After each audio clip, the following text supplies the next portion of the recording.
Warning, the Stone Age Gamer includes a lot of bad language. Cover your mother ears.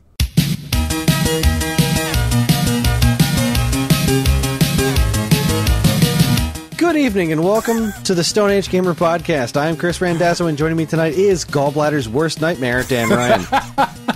Fuck you. Hey man, you're here. The gallbladder's not. Who won? That's right. The gallbladder. Gallbladder didn't win. Hard. It's gone. Well, that's true, but I think that's what it wanted.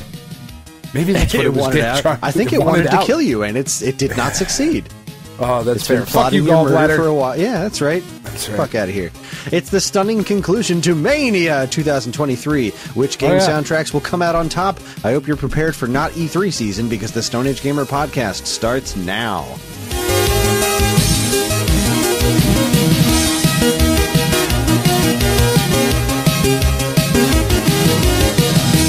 Yeah, hello, this is everyone. All over the place episode. Sorry, I cut you right off. It is. No, that's okay. Woo.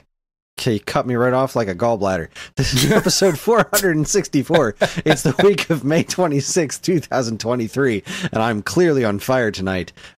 Here's what I played this week. I reached my 100 days in Daily Dadish. I played a little bit more Advance Wars because I don't want to not play it, but it's really hard to pull myself away from Tears of the Kingdom because it's a goddamn masterpiece. I'm doing all kinds of weird shit. The game is humongous. I can't find everything, but I can find all kinds of things. I haven't strapped a rocket to a Korok yet, but I learned that you can do that. You can do all kinds of weird things to Koroks. I've seen videos of people creating. I saw a video of a person who created a carriage with a crucifix on it, and he crucified the Korok, and then he covered it in flamethrowers. It was just why?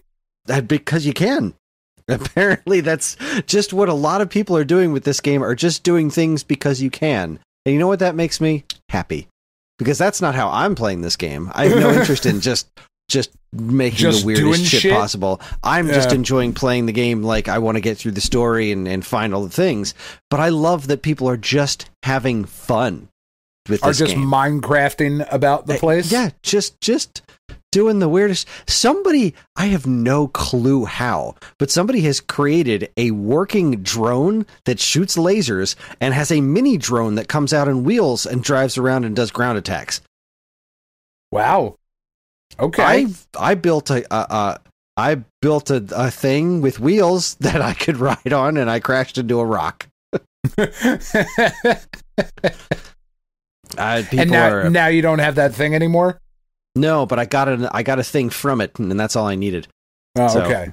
It got me from point A to point B. I'm building a lot of bridges. Bridges seem to be the answer to most of my problems. Like, there's the thing you need to get across this thing, or you need to get up on top of that thing, or you need to get this thing over to that thing. Okay, I'll just chop down trees. Because I got to a bridge. I was trying to get to the Rito village, and the bridge was out. And I'm talking to this dude, and he's talking about all these different places and things you could find out. And I'm like, you know what? There's a bunch of trees over here. So I just started chopping down trees. I chopped down 12 or 13 trees, and I just connected them end on end. And then I picked them all up, and I laid them down where the bridge was, and I walked very carefully across. Problem solved. Nobody else can get to the other side of the bridge, but I could, and that's all that I needed to do. You know, I gotta be honest, the more that I hear about this game, it sounds like the less weird postal delivery version of fucking Death Stranding. I've heard that comparison. This is it's Death Stranding by way of The Legend of Zelda. It's Death Stranding adjacent. Yeah, I've definitely heard that comparison several times. Shit. Maybe I would like it then. I don't know. Love Maybe Death Stranding. I'm in awe of this fucking game. Also, just to back up, Advance Wars, I was so thrilled that I got to fight and beat the ever-loving shit out of Eagle again. Right, that's that guy's name who could take the two turns? Was it Eagle? Yeah. Yeah, I fucking hate that guy because he gets to take 2 turns, and that's not fucking fair. But I got to go on a map with no fog of war, and I just spanked the shit out of him, and it was so satisfying because he got to use his double turn straight off the bat. Because I feel like you never know exactly when they're going to get to use their special power. Sometimes they can use it right when you start the match. Sometimes it takes them like 3 or 4 turns, and I'm like, all right, I see what's going on here. This is my tactic, and like I'm just going to be prepared for the eventuality. You're going to do 2 turns. Oh, fuck, he did it. On the first turn, he did 2 turns. And I was like, that's it. You're going down, bitch. And I completely annihilated him. Oh, so satisfying. And then I went back to Tears of the Kingdom and lots and lots and lots of video editing. But it's done. Part 3 of my Zelda retrospective is going up on Monday, come hell or high water. And it's done. It's currently uploading to YouTube. It will go up on Monday. And it is longer than the other ones. That's what she said. But it is... we wish. It was making me so mad because, like, this one incorporates Majora's Mask and both Oracle games. Those are not Zelda games that I'm particularly fond of.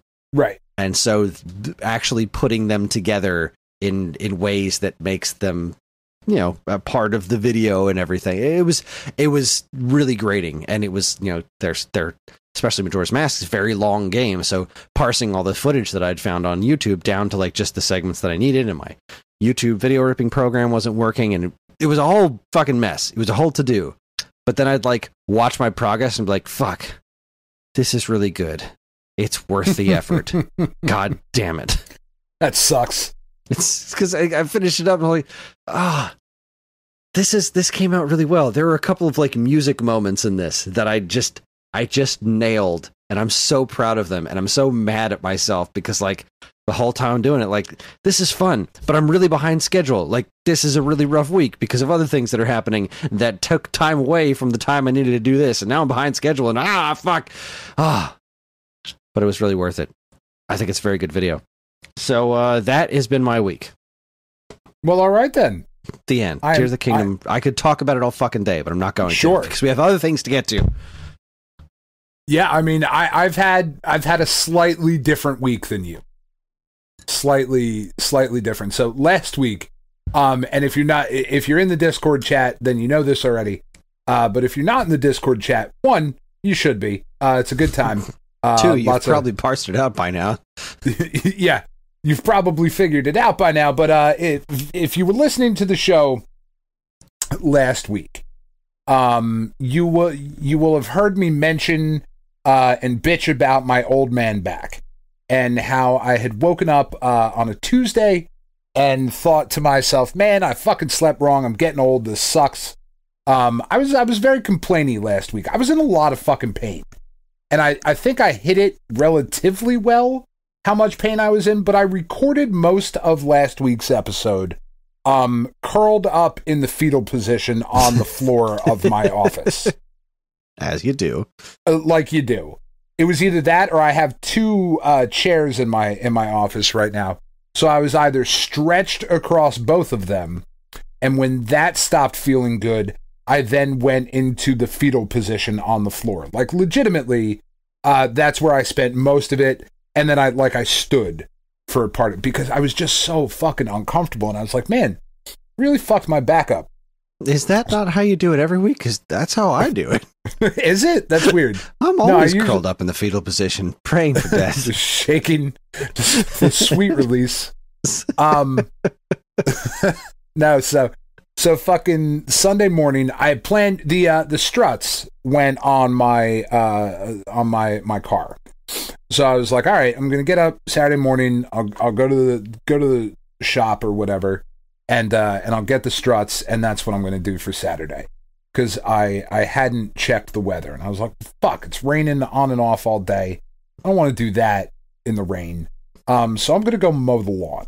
Because that needs to get done, because I hadn't done that in like a week and a half, and we were looking like the house on the block where it's like, I don't know if people actually live there. It was looking a little haggard. So I was like, there's like a 1 hour window in the early afternoon where it's going to have been drizzling in the morning, so the grass will be a little bit wet, but whatever, I'll fucking go get out there and cut it. So I went out, mowed the lawn, and I was like, my back's starting to act up a little bit again. That's a little bit weird, but whatever.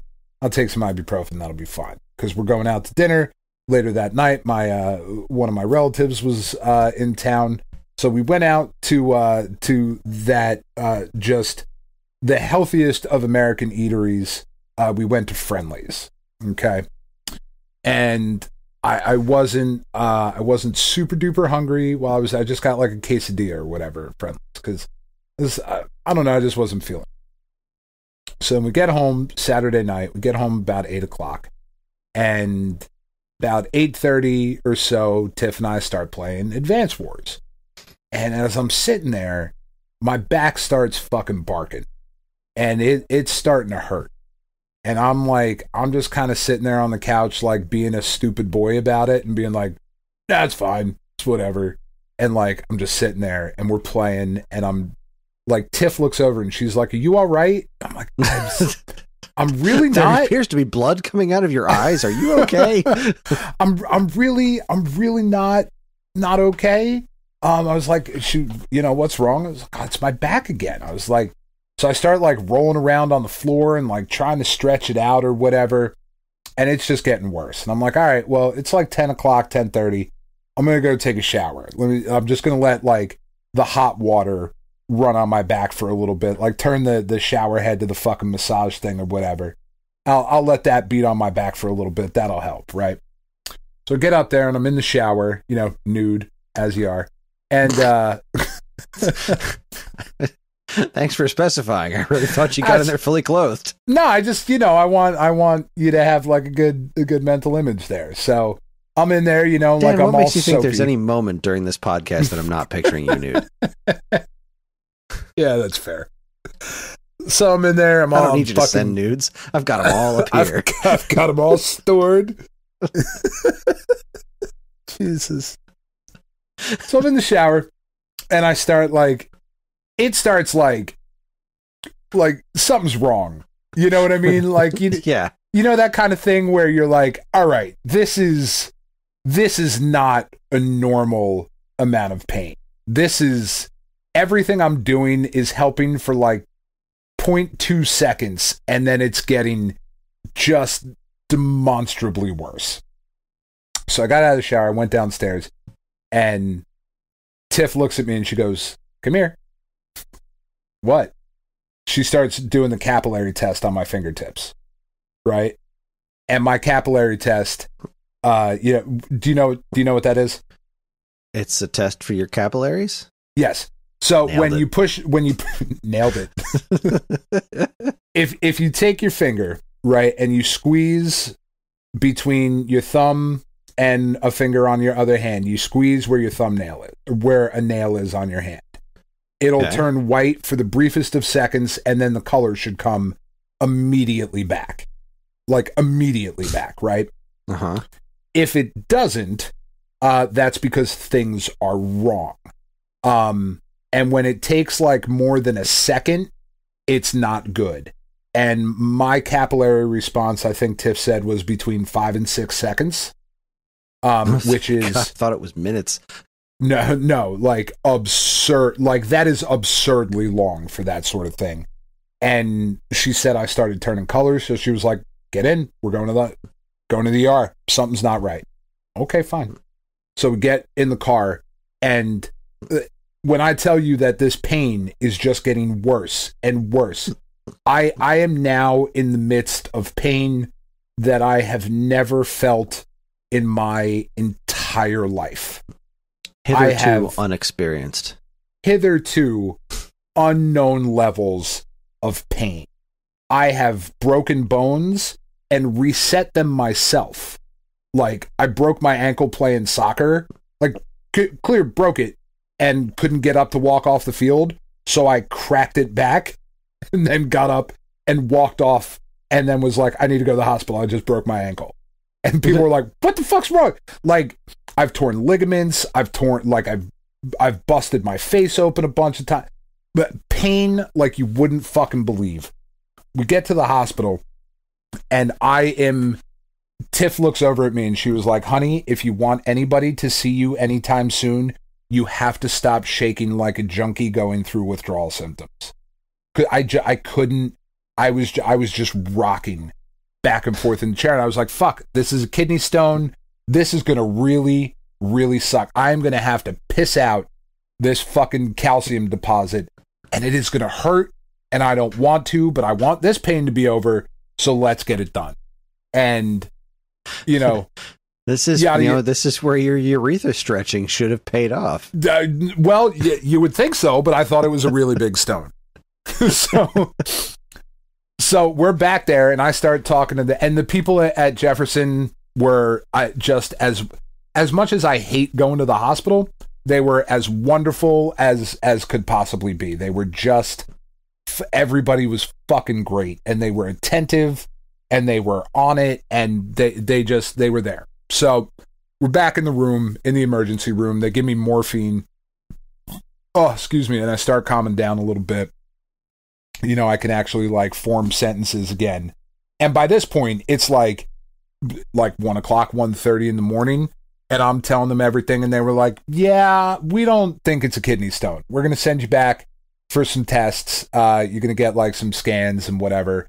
So they're like wheeling me back, and I'm getting like a fucking like an ultrasound on my stomach, and I'm like, I'm trying to be fucking self-deprecating and shitty because it's just me, and like I'm telling the nurse it's 1:30 in the morning. I'm like, "Look, I know I'm chubby, but like I'm not pregnant. I promise that's not what this is." Like and she's like, ha ha, you're so fucking funny. I was like, "No, I'm not. Shut up. I'm tired and I'm in pain and I hate everyone, but you're being lovely. Thank you."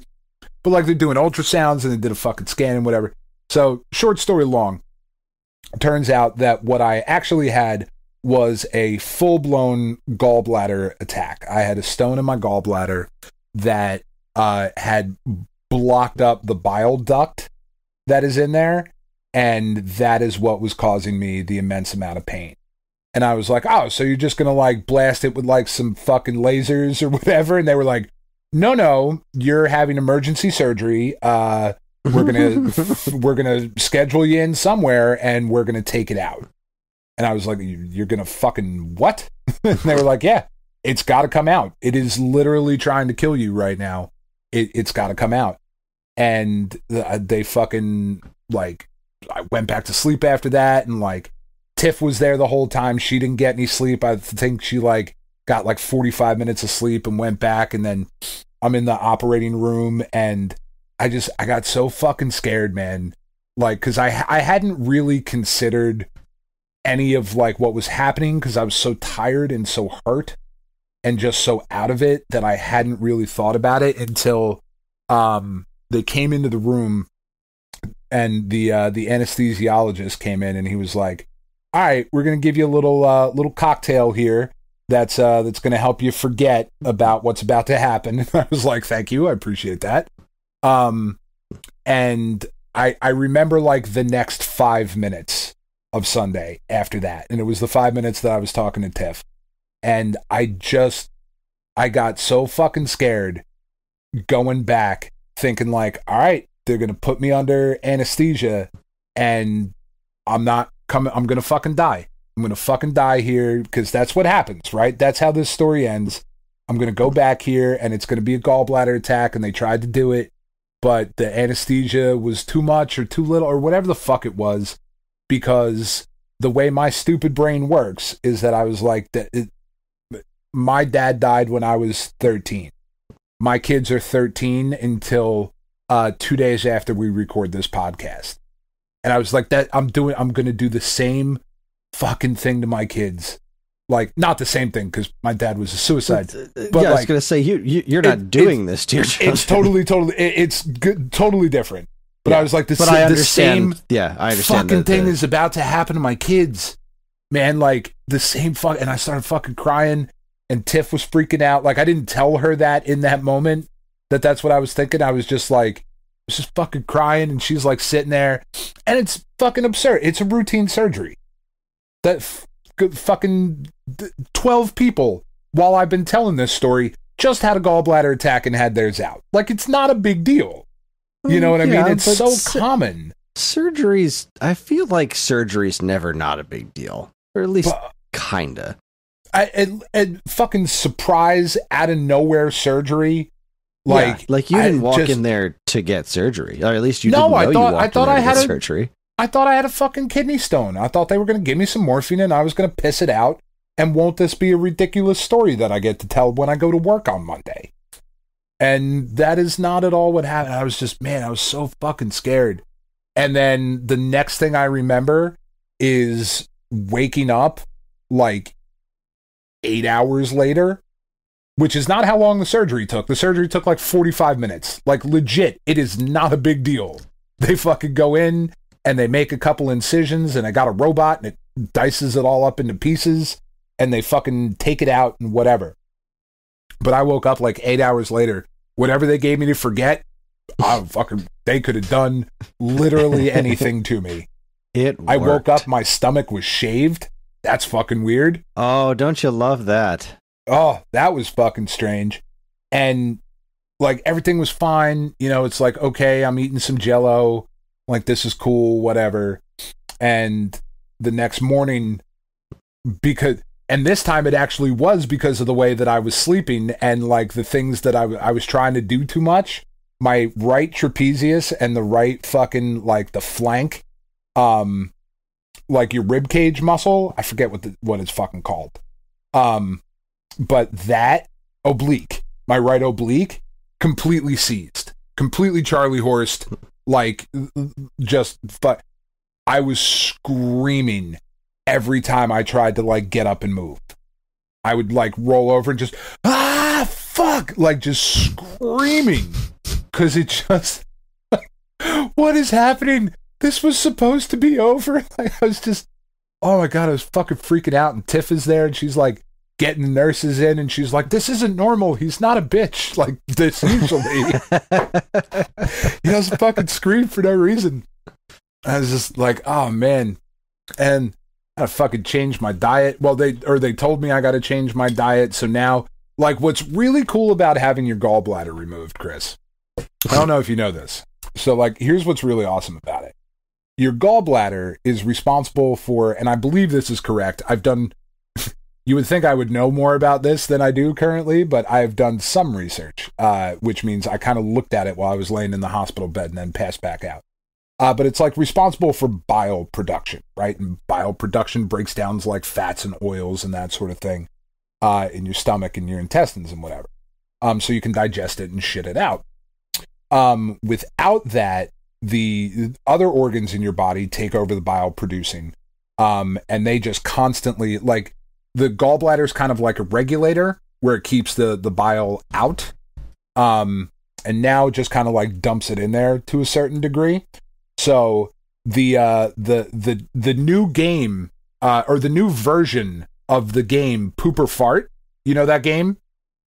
You ever play the Poop or Fart game with yourself? I know what you mean. I'm trying to think if I've ever actually played that game before. Just saying. Everybody, I know right away. Sure, but at some point you're like, I mean, let's find out. This could be a situation. It's time to check. Shit may have gone down. Yeah, I know. Yeah. Poop or Fart is a much different game without your gallbladder, because there are going to be foods. I haven't found one yet. I've been able to eat normally so far. I had to switch to like skim milk because it's supposed to be like low fat and less oils and that kind of shit. Which fucking skim milk is just the worst, but whatever. It's just water at that point. It's water that is pretending to be milk.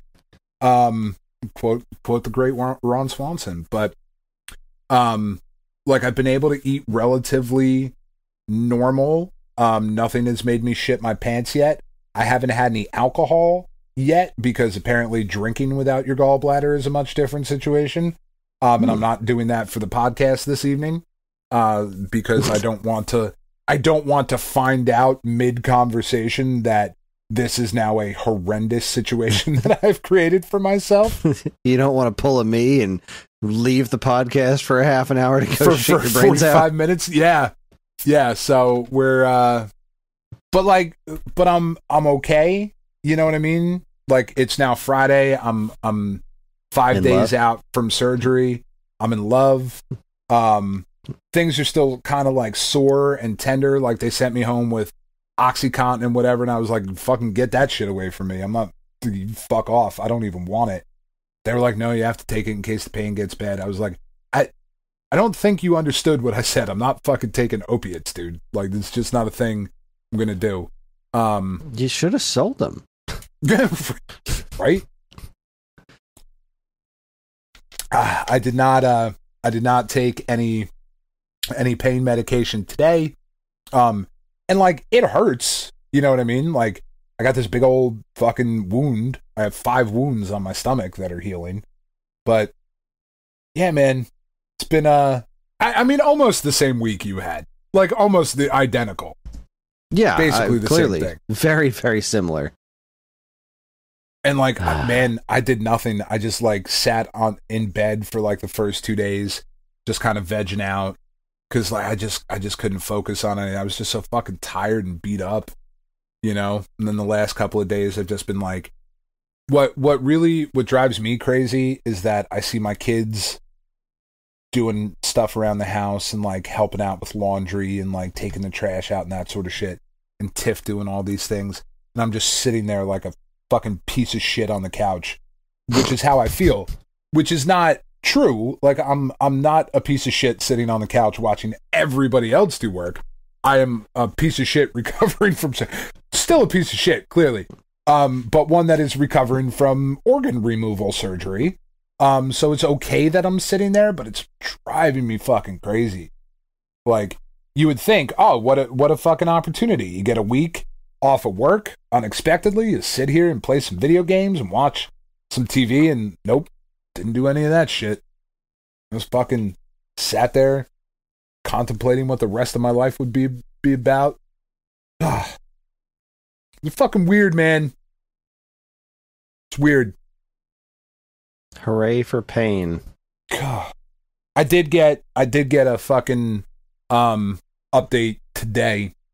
The gallbladder was not cancerous, which was not a thing I had even considered that I needed to be worried about. But it's not, so that's awesome. Fuck, man. It's like, shit. Thanks. I mean, yes, but also I hadn't even considered that particular horror. Even considered that possibility of like, well, it was cancerous, so now we got to go look at some other stuff. Like, nope, it was fine. Like, goddamn, man. Out of nowhere, dude. Fuck, like, completely. I mean, I say out of nowhere. We're Americans, so we eat and live like absolute fucking animals. Yeah, so, it's, you know, all garbage all the time, so this shit's bound to happen to all of us eventually. Oh, man. It's well, fucking weird, dude. Glad you're okay. It was definitely I mean, I probably wasn't nearly as upset about it as you were, but I was like, I mean, I wasn't all that terrified because I was like, you know, this is a routine surgery. You know, yeah. It just, that fucking sucks, you know?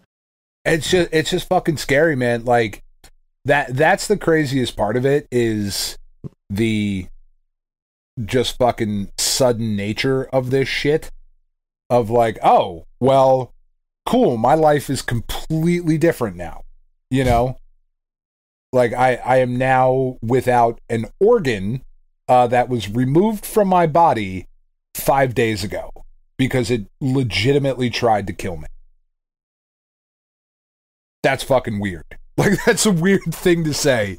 And I'm going back to work on Monday. You know what I mean? Like, I tried to go back to work today, and Tiff was like, fucking no? What is wrong with you? Well, I'm bored. I don't want to fucking sit here anymore. So anyway, that's what I've been up to this week. I did play a bunch of Snap, which I shouldn't have good. While I was in the hospital, because man, did I do poorly. Boy, I am apparently not very good at that game when I am hopped up on goofballs. So I dropped like fucking 20 levels. I woke up and I was like, oh, what happened? I didn't even know. I should not have been allowed to do this. Jesus, I'm like level 55 now. I was at, like, I haven't been doing well this season anyway. Like, I've been hovering in like the high 60s, like low 70s, which is where I started at the beginning of the month. Like, I haven't made any progress at all for whatever reason. But then I woke up on like Tuesday and I was like level 51. Whoa, that is... Something happened. Somebody's been fucking around with one of the nurses has been in here playing Snap while I've been fucking sleeping. I wouldn't know. They gave me a drug that made me forget everything, Kris, so they could lose cubes for me. That's what they're there for. Bastards. God, I have to fucking pay that bill. God damn it. Oh, boy. Yeah, so that's my story. Well, yeah, it's pretty similar to Tears of the Kingdom. Yeah, I mean, like I said, almost identical, man. Basically the same week. Almost identical. Was just stressed and lack of funds and all that stuff. I did mow the backyard though. The kids have been getting so much use out of that playground. That's awesome. It was an experience getting it together, but holy shit, has it been worth it? They've been out there every day, and it's just making life better. So, any Hoosers, so we have it is not E3 season, and yes.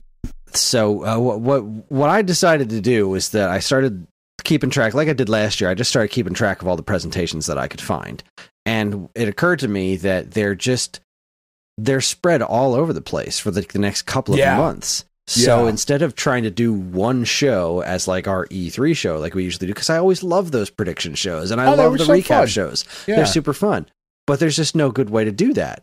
So instead, we'd have to do it in like September.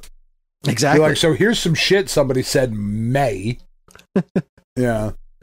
So instead, we're just going to approach this on a week by week basis because there's something basically every week for a while. Yeah. And that's, more things are obviously going to get announced and going to get dates and everything attached to them. So right now, the first thing that I could find that was really kind of kicked off this season, as it were, was actually yesterday on May 18th. We're recording on the 19th. So yesterday on May 18th was the Humble Games Showcase. Yeah. And that's the only one. So we're going to recap that. And then we're going to do our predictions on the stuff that's next week. And that's what we're going to do every week. Every week we'll do a recap of everything that happened during the week and then predictions on what's going to be coming up next week. And just keep doing that until it's over. There was the Mortal Kombat 1 trailer. Yes. I feel like I don't know if that counts as like a thing, but yeah, sure. We could talk about Mortal Kombat 1. Oh no, I think it looked fucking awesome. I was really excited for it. I'm into it.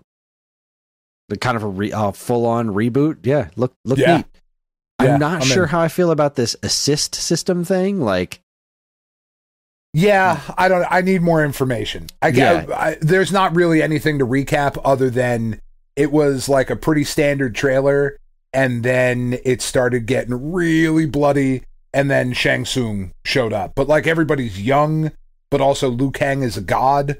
I don't fucking know. It looked cool. I'm into it. It does look cool. So let's see. Humble Games Showcase. This aired on May 18th. And this had some interesting stuff. There's Stray Gods, the role-playing musical. Yeah, that looks pretty neat. Yeah, definitely not my bag of tea, but it's certainly a thing that exists. This game, #Blood. That was a like a hack and slash kind of a thing, I think. Yeah, I like the name. Yeah, it's so silly. It's pretty cute. It's you're like this little girl with purple hair and in a school, and it's like a top down beat 'em up kind of thing. It's a dungeon crawler. That's the word I'm looking for. Yeah. So that looks pretty cool. Wizard of Legend 2. I forgot the first one even came out. Yeah. I was actually kind of interested in this before I found that it was like all procedurally generated, but it looked like a really cool game. But apparently this one's done by a totally different developer. Huh. So I don't know. I guess it looks like more was something about the first one. I would watch trailers for the first one and be like, wow, this has a really cool look to it. Like I was really impressed by the way that game looked. This one I'm not feeling the same vibe. Something about it doesn't look quite as cool, but looks a little off. Yeah, I don't know. Anyways, this one's really cool. Bow Path of the Teal Lotus. And this is it's a Metroidvania style game. This is a game that I found out earlier today, actually. The AM2R guy is working on this. Oh, nice. So this is like, I guess, now that he's done with the Ori games, this is what was next. This is, I guess I haven't really announced platforms for most of these things. This one's currently announced on PC for next year. It's got a really neat art style. You're, a fox, the red and white kitsune type fox. And I think it looks pretty cool. Yeah, I was thinking it had some, like, watching the trailer, I was like, this definitely has some elements that remind me of Hollow Knight and Ori. And then I found out, that guy worked on it. I was like, oh, yeah, that makes sense. That tracks. But this looks really cool. I'm getting like if Okami was a 2D Metroidvania kind of a look. Yeah. That looks cool as heck. I like that. Yeah, that's a good comparison. Breeze in the Clouds is a game about a corgi. It's like a corgi beat 'em up game. It's got a cute art style. I don't know enough about the gameplay though. It's like, it looks like it's almost like a Final Fight style thing, but I can't tell if it's Final Fight style or if it's like a one-on-one fighting game. I really can't tell what's going on with this one, but it looks interesting enough. It's there's not a lot of information on it other than like, here's what was shown in the trailer, but we don't know when it's coming out or anything like that. Cataclysmo is a fortress building RTS. Yeah, not for me. Yeah, not for me. Lost Skies is a co-op survival adventure game. Let's see. I'm trying to remember if there was any actual gameplay in this one. Stop pressing buttons. I accidentally clicked on this like tiny little thing. It's like, hey, do you want to do YouTube stuff? This is YouTube stuff. You're YouTube right fucking now, man. I'm just trying to scroll through the video ultra quickly. Like, that's all I need. So it's super cinematic trailer, and then you got like a brief glimpse of something at the end that might be gameplay related. But it like takes place in the skies, floating sky islands. Like, I'm playing Tears of the Kingdom right now. You're not doing anything that's impressing me. So, and the last one is called Supraland 6 Inches Under. And this is a first-person Metroidvania, sort of. Puzzle game? Like, yeah, it's got these weird little Lego-looking dudes, and you're solving puzzles and stuff. Yeah, this one looks pretty interesting. It's confirmed for PlayStation and Xbox. And it's going to be on Game Pass, but other than that, there's no idea. So yeah, that was the Humble Game Showcase. Not bad.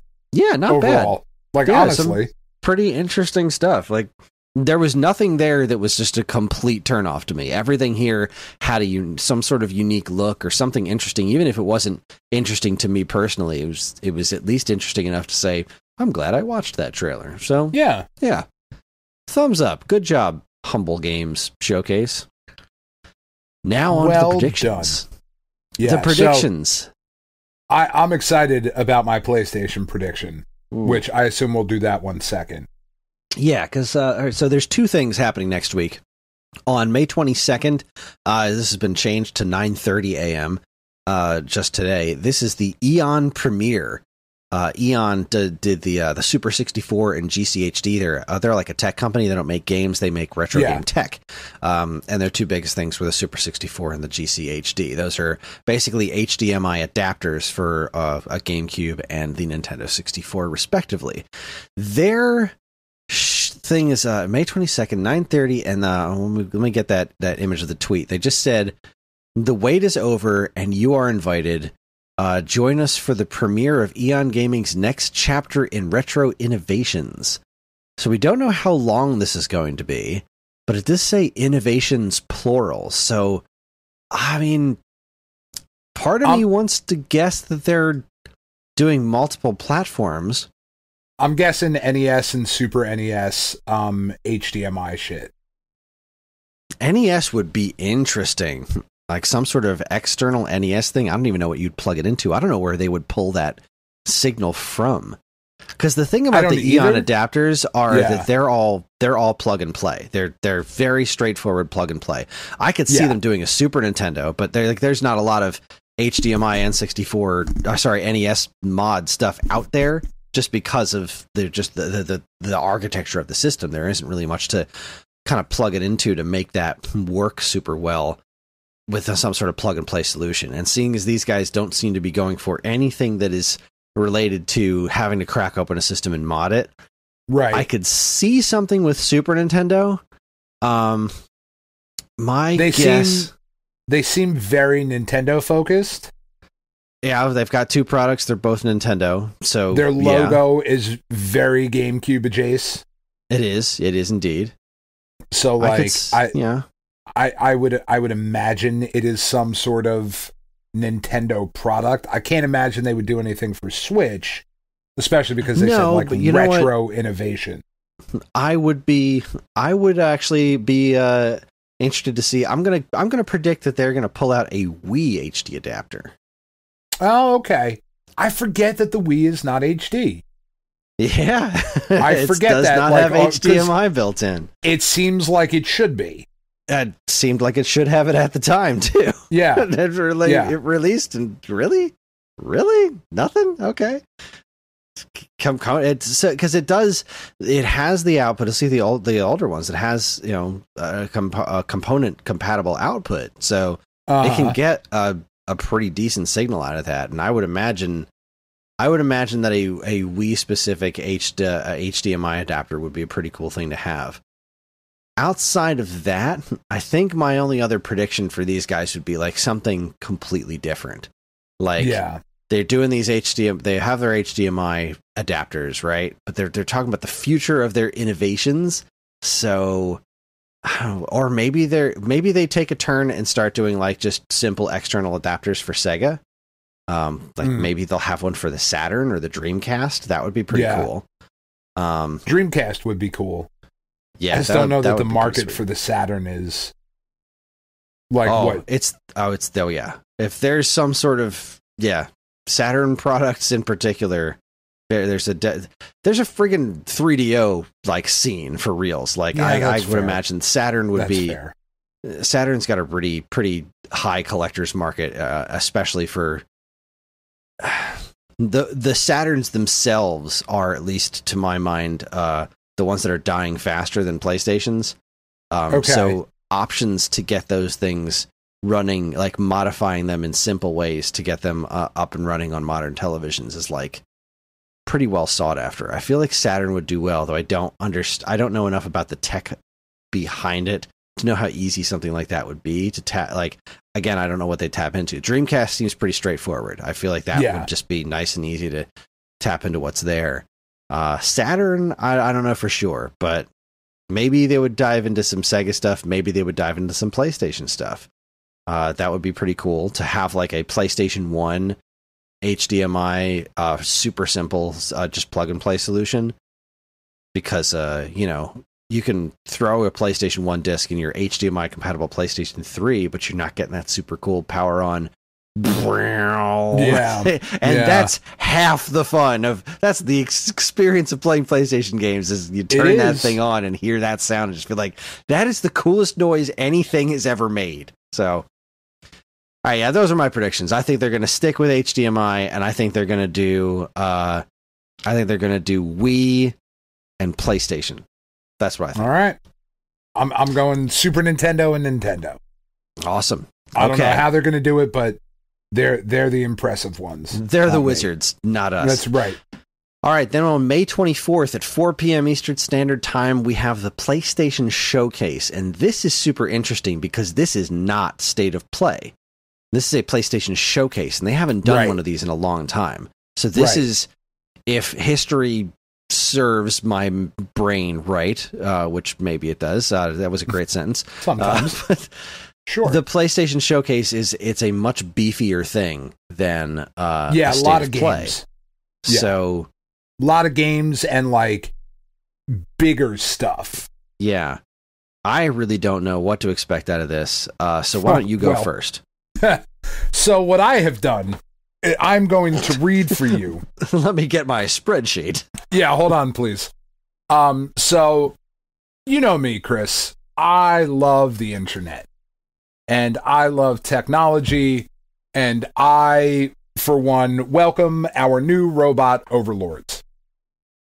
So I went to Chat GPT, and I asked Chat GPT to type up a presentation that Sony would give for their PlayStation Showcase in 2023. I gave it a couple of parameters to work in. It had to include some reboots of some legacy franchises.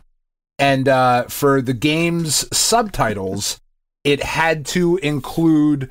the subtitles had to be based on song titles from the bands In Flames, Immolation, and Cannibal Corpse. Okay? Okay. I love these parameters. I'm in. And I feel that what it has given me is incredibly accurate, and I am very excited to read this document to you. Okay? This will Hundo P happen. Good evening, ladies and gentlemen. Welcome to the highly anticipated Sony PlayStation Showcase of 2023. Today, we gather to witness the unveiling of groundbreaking innovations, captivating experiences, and the future of gaming. Let us begin by acknowledging the incredible journey of PlayStation. For over 2 decades, Sony has revolutionized the gaming industry, bringing us unforgettable adventures, immersive gameplay, and technological advancements that have shaped the way we play. Today, we take another step forward as we embark on a new era of gaming excellence. Let's turn our attention to what lies ahead. The PlayStation brand has always been synonymous with cutting-edge technology, and today is no exception. We are excited to showcase the awe-inspiring power that the PlayStation ecosystem brings to gamers worldwide. At the heart of PlayStation lies innovative gameplay experiences that captivate and immerse players like never before. Prepare for game-changing features that will elevate your gaming experiences to new heights. Sony's commitment to excellence shines through in every title, and today we bring you an unforgettable collection of experiences that will leave you enthralled. Get ready for an exclusive lineup that will showcase the best of PlayStation Studios and its talented developers. Brace yourself for epic adventures, unforgettable stories, and characters that will capture your imagination. Among the highly anticipated titles, we are proud to present Spider-Man: Dawn of Possession. Swing into action as the friendly neighborhood superhero in this highly anticipated title. Experience the thrill of web-slinging through the iconic cityscape, battling notorious villains, and unraveling a gripping narrative in the Dawn of Possession.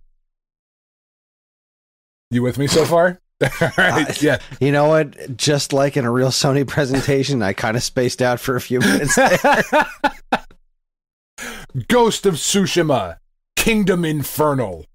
Immerse yourself in the captivating world of feudal Japan in this stunning open-world adventure. As a samurai warrior, embark on a quest filled with honor, sacrifice, and supernatural encounters as you navigate the rich landscapes of Tsushima. Rise above and face the fires of the Kingdom Infernal. Wolverine: Descent into Chaos. Unleash your feral instincts in this action-packed adventure as you embody the legendary character. Battle through a dark and unforgiving world filled with mutants and secrets waiting to be unraveled as you harness the power of ruin in your descent into chaos. Now, in addition, it's not too much longer, I promise. This is actually way longer than I thought it was going to be, but it's like legit. It wrote a whole thing, so I feel like I have to read it. In addition to our remarkable first-party lineup, we are thrilled to announce the return of beloved PlayStation franchises, reimagined for the next generation. Prepare to rediscover the magic of these timeless classics, now enhanced with cutting-edge technology and innovative gameplay features. Siphon Filter: From Enslavement to Obliteration. Fucking love Cannibal Corpse. Join Gabe Logan once again in a high-stakes espionage thriller as he unravels a web of conspiracy and danger, utilizing state-of-the-art gadgets and stealthy tactics on a path from enslavement to obliteration. Twisted Metal Scum. Brace yourselves for chaotic vehicular combat on a grand scale as the iconic characters and their powerful weaponized vehicles return to wreak havoc in an adrenaline-fueled battleground where only the scum survive. Right? Silent Hill, suffer the children. Brace yourself for... Brace yourself for a chilling return to the atmospheric and terrifying town of Silent Hill. This reboot of the iconic horror franchise promises to immerse you in a psychological nightmare filled with disturbing creatures, haunting environments, and a gripping narrative that will make you suffer the children. This one, I predict, there's this one and then the last one in the next section, Jack and Daxter, Harmony Corruption. Revisit the beloved duo, Jack and Daxter, in a beautiful new adventure. Join them on a quest through vibrant and expansive worlds filled with platforming challenges, unique abilities, and a heartwarming yet dark story that brings harmony, corruption. In addition to our remarkable first-party lineup, Kris, PlayStation is also proud to partner with esteemed third-party developers and publishers. Today, we're unveiling exciting collaborations and cross-platform experiences that will expand your gaming horizons. Dino Crisis. Huh? You didn't fucking expect that, did you? Dino Crisis. Shit, that's not in the script. I'm ad-libbing now. Shadows of Destiny. Immerse yourself in a world where prehistoric creatures roam in this exciting collaboration. Embark on a thrilling journey through time, facing off against ferocious dinosaurs and uncovering the secrets of a mysterious crisis in Dino Crisis. Star Wars: New Dawn. Step into the beloved Star Wars universe in this epic entry that takes you on a journey through a galaxy far, far away. Encounter iconic characters, engage in intense lightsaber battles, and make crucial choices that will shape the destiny of the galaxy in Star Wars: New Dawn. New Dawn. Okay. And finally, Blasto: Nightmare Resurgence. Prepare for an intergalactic adventure as the legendary superhero Blasto returns in this thrilling collaboration.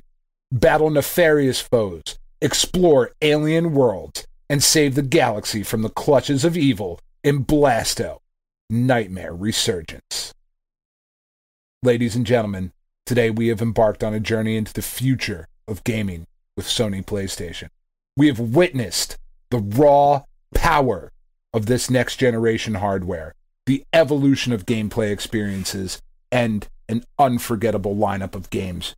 As we conclude this showcase, we invite you to join us on this incredible adventure where limitless possibilities await. Well, that is word for word, Kris, what is going to happen. I'll be so sad if that's that's it. You got the whole script leaked ahead of time. I got the whole thing. Blasto: Nightmare Resurgence. Nailed it. Man. Well, that was certainly an experience. I don't know if it was funny. I think it was. It was something. What shocks me about it is how fucking accurate to Sony's typical corporate speak E3 presentations it actually was. Yeah, that was indeed pretty spot on. Like I said, I kind of phased in and out there. Like, yeah, okay, get to the trailers. It was pretty spot on. ChatGPT scares me and is going to put me out of a job. Yeah, it very well might, which is unfortunate. But we have other things in the works. I actually do think, so a couple of those things like I put in there, I do think there will be new Spider-Man stuff.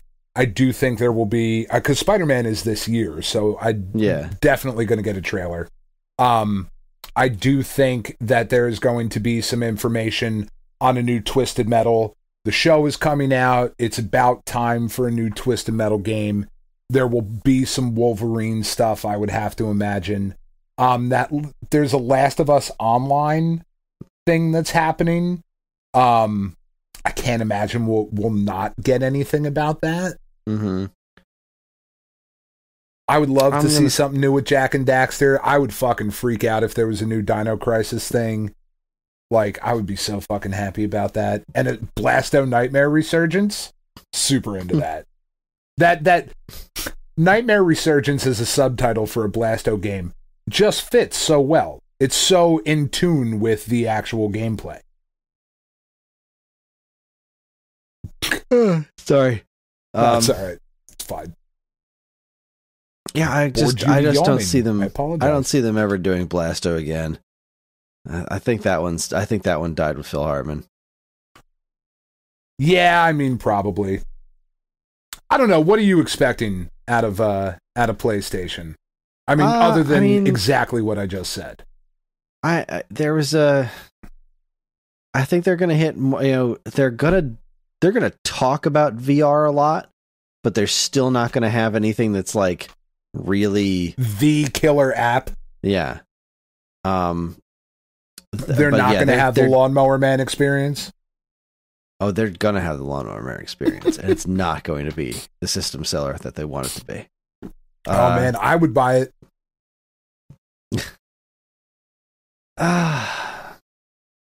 So yeah, they're going to show off some Spider-Man. I do think they're going to show off some Wolverine. I think they're going to show off some Square Enix stuff. I don't know what, probably Final Fantasy, 16 or whatever's coming out. Yeah, that was at the State of Play thing they did a little while ago, which looks pretty cool. I'm actually kind of excited for that one. I expect definitely not going to play it. I expect some big dick energy out of them. They're going to come out with like, here's a bunch of exclusives. Here's a bunch of stuff that's multi-platform, but it's timed exclusive or will have exclusive content. Like, they're just going to come out and they're just going to come swing it around a bit. Swing around. They're going to slap Xbox upside the face as hard as they possibly can because they are super butthurt about this Activision thing.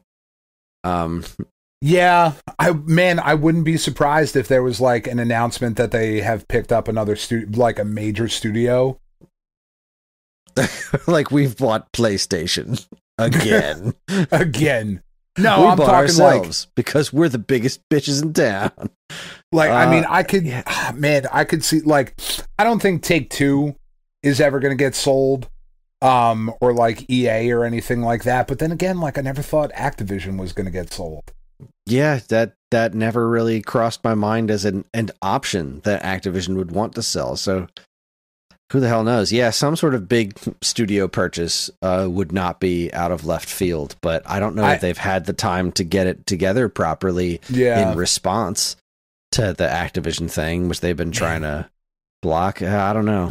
I would be so upset if if Sony bought Take-Two, like, and they were the Grand Theft Auto, like, I would just, oh man, that would fucking bum me out. I hate that shit. I hate that gatekeeping bullshit, man. I really do. Yeah. I would be arms cool. Race is getting ridiculous. It really is. I would be cool if they bought like a legacy Japanese studio that, isn't really doing anything with their franchises. Like, oh, I don't know, Konami. Like, I would be totally cool if either Nintendo or Sony purchased Konami just for the IP. I'm not saying I would be totally cool. But I would like new Castlevania games, and Konami's not going to fucking do it. So if it takes Nintendo or Sony buying them, or like Metal Gear's just done, we're done. Nothing is ever going to happen with that again. Like, really? I don't know. Or like Hudson, like I could see Sony picking up some like legacy Japanese studios that have like some old school IP that would be really cool. Well, I don't know. Yeah, that I don't know. I really don't. I don't know who's left for them to buy besides Rockstar. Yeah, I mean, that's what I'm like, Capcom, Konami, you know? God, that would bum me out so much because, like, unlike Microsoft, there would just be like, no, this shit's ours now. You want to play Mega Man? Oh, yeah. You buy PlayStation from now on. In fact, we're taking Mega Man off all other services. It's being discontinued on every other platform. They were never on NES. We're going to break into your house and steal your cartridges. They've always been on PlayStation. They were on the Sony PlayStation Entertainment System, the PES. That's what you need to play Nintendo it on. wouldn't and they be a definitely whole lot. would.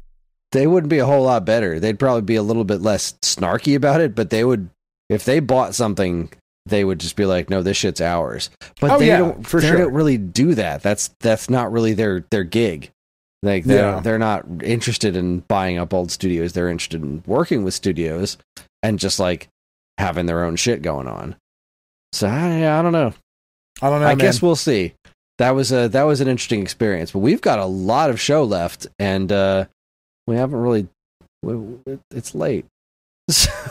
Let's fucking take a quick break and get right back to it. You've got some decisions this week, Chris. I do. This is gonna suck, and I'm excited about it. All right. Well, there you go. We're gonna take ourselves a quick break. I didn't write any commercials, so just pretend that there's a lot of really good stuff to watch this week. I'm going to get Chat GPT to write some commercials for us. Watch my Zelda video, please. Give me money. We'll be back. We'll be back after this. SafeAtHomeRescue.org. You're listening to the Stone Age Gamer podcast from geekade.com. I actually don't have clothes on, Chris. You've got to tell me. That's why they're watching. Stick around.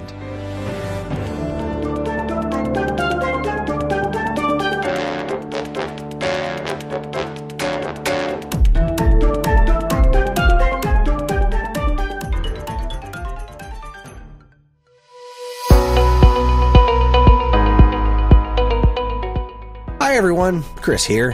Podcast listening is free, but podcast creation is not. That's why the Geekade Patreon exists. In an effort to help us pay the bills, we've got a Patreon page set up where you can gain access to our monthly podcast topic schedule, get early access to many of our shows, and more. If you'd like to help support Geekade and keep these shows running week after week, head over to the Geekade Patreon page, linked in the show notes of this very podcast. And now, here's a quick look at some of the other original content available now from our partners and geekade.com. Introducing Safe at Home Dog Rescue. Are you a dog lover and a baseball fan? Well, get ready for a home run with our unique rescue organization. At Safe at Home, we believe in the power of second chances. We rescue, rehabilitate, and find forever home for dogs in need, all while embracing the joy of America's favorite pastime. Our dogs are the MVPs of our team, and they're looking for their perfect families to cheer them on. Each one has a unique story and a winning personality, just waiting to steal your heart. When you adopt from Safe at Home, you're not only gaining a furry companion, but also joining a community of dog lovers and baseball enthusiasts. Join us at our Doggy Home Run Day, where we celebrate our four-legged athletes in a one-of-a-kind baseball game. Stands are filled with cheers, wagging tails, and endless smiles. We rely on the support of passionate individuals like you. Your donation and volunteer work make it possible for us to continue rescuing and rehoming these incredible dogs. So whether you're a dog lover, a baseball fan, or hopefully both, Safe at Home Dog Rescue is where the love for the game meets compassion for our four-legged friends. Visit our website or call us today to learn more about how you can be a part of our winning team.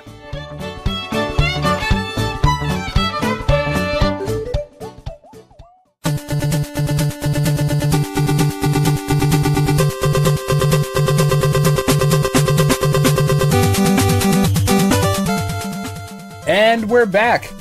Those were some great commercials. They were not. No, they weren't. That's okay, though. We've got, as Kris said, we've got a ton of show left here for you with some very, very uncomfortable decisions for Kris to make. If you missed our show last week, we do this thing every year in May called MAY-nia, where we steal the NCAA's basketball tournament of 64 teams and getting down to the Sweet 16, Elite 8, Final Four, championship, the whole thing.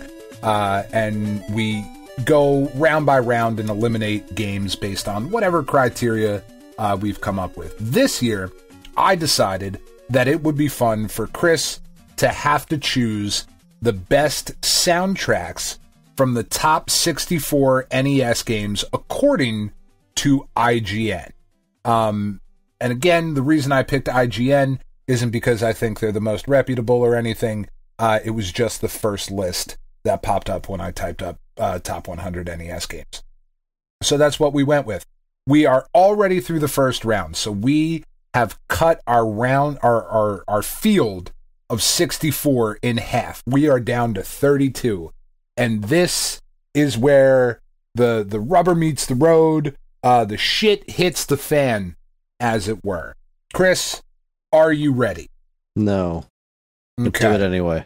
Well, you're going to have to be, because starting us off with our first matchup in the second round in the Northwestern region, we have the 1 seed, Super Mario Bros. 3, taking on the 9 seed, Batman the video game.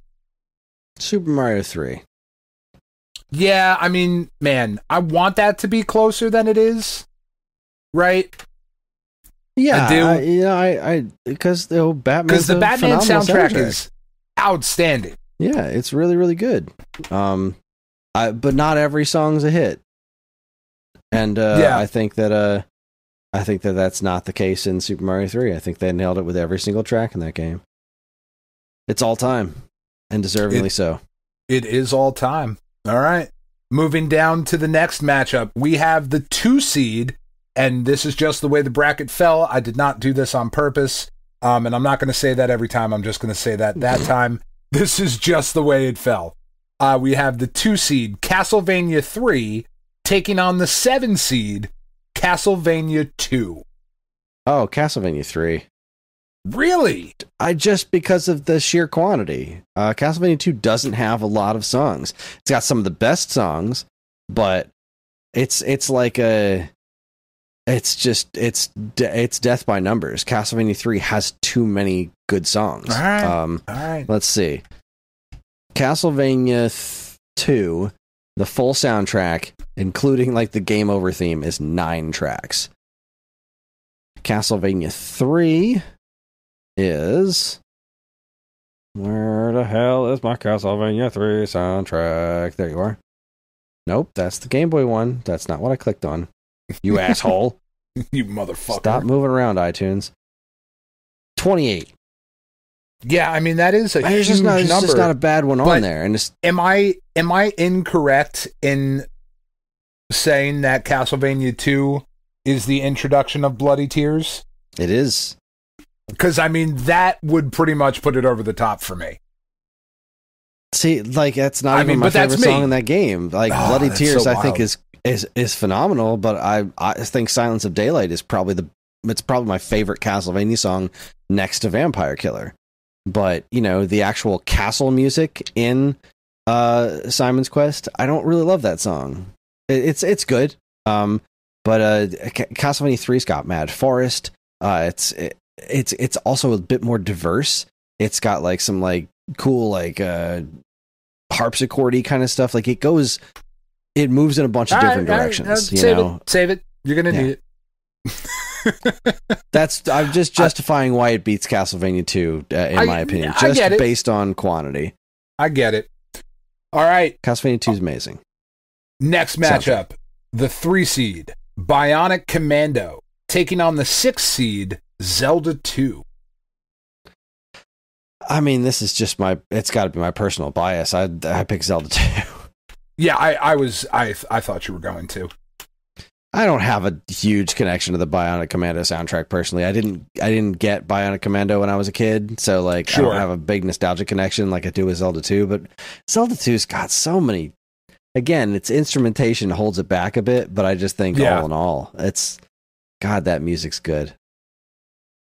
The final matchup, I've already typed in the results. Spoilers. The number. This is just a a bludgeoning. It's disgusting. It's like an NBA team playing like your fucking dad's rec league team. It's crazy. The 4 seed RC Pro-Am, which took down the 13 seed Kid Nicky Radical Ninja, which I don't know that I agreed with, but you know, it is a really good fucking RC Pro-Am's got some cool shit. It's got a really good song. It does, but it is going up against the 5 seed, a dark horse, to win the whole thing. I think dark horse because when you're a 5 seed, you're not expected to win the whole thing. But Ninja Gaiden. Yeah, I already typed in Ninja Gaiden. Yeah, that's right? Hilarious. Spoilers, it's a bludgeoning. It was, Kid Nicky wasn't going to beat that anyway, but regardless, I still stand by my choice that the 2 songs in RC Pro-Am are better than anything in Kid Nicky. All right, moving over to the northeastern region here in the second round. Our first matchup, the 1 seed, The Legend of Zelda, taking on the 8 seed, the original Mega Man. Now that I think is actually I got to think about this one. I think that's a pretty decent matchup. Because as we talked about last week, the original Mega Man is not incredibly similar to the later Mega Man soundtracks. But it is still very good. On, it is still very good. I adore the Elect Man theme. I adore Bomb Man. I think Guts Man's a pretty solid tune. I think Cut Man's a pretty solid tune. Fireman, Iceman. I don't like the Wily stage music. Sure. I don't even remember it, which is how much I don't like it. It's really meh. The boss music is... It's not like the boss music isn't even all that great. But then again, Zelda doesn't have boss music. Yeah. Zelda has so much less music, but it's got that one of the most iconic title screen songs. We talked about that a little bit last week too, of just and the overworld incredible theme, opening. The dungeon theme is so eerie. It's so short, but it's so good. And then the final dungeon is also really good. But does it take down Mega Man? Besides, like, continue. Does it take down Mega Man? That's tough. Because, like... Let me look at the Mega Man soundtrack. Maybe a visual... maybe a visual will help me. Mega Man. Cutman, Gutsman, Iceman.